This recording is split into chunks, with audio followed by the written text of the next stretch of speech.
Уйгуры Монгольской империи. Юань-Ши. Хроники династии Юань. Том 145, жизнеописание 32. Уйгур Гунлян Хая, академик, написал историю Китая и летопись монгольских императоров Юань. Лянь Хуэй Шань Хая, уйгур. Второе имя Гунлян, внук Булу Хая, племянник Лян Сисяня. Отец Алухун Хая, другачи провинции Гуанде. Гунлян Хая в детстве осиротел. Когда говорил об отце, сразу текли слезы. Один содержал мать, но в доме не хватало средств. Не считал позором носить грязную одежду и есть грубую пищу. Когда мать умерла, он горевал и изнурил себя сверх меры. Он переправлял гроб через реку к могилам предков, и поднялся сильный ветер и волны. Лодочники сказали: «Божественный дракон гневается, нельзя перевозить труп». Гунлян Хая, воздев руки к небу, громко воскликнул: «Я хочу похоронить мать рядом с предками. Как духи смеют останавливать сына, совершающего свой долг?» Ветер утих. В возрасте 20 лет, сановники хотели привлечь его в охранную императорскую гвардию. Он отказался и сказал: «Мой дед служил Хубилаю Ши Цезу. Благодаря своим знаниям получил имя Лянь Мэн Цезы. Был человек чести. Ныне, когда учреждены экзамены для отбора ученых, я хочу учиться и пройти по экзаменам».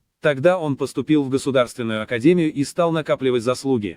На следующий год назначен Ханьлинь Сюэши Чэньчжи, главный академик Ханьлинь, Чжи Чжи Га, заведующий составлением государственных указов, и одновременно руководитель составления государственной истории и соавтор официальных хроник.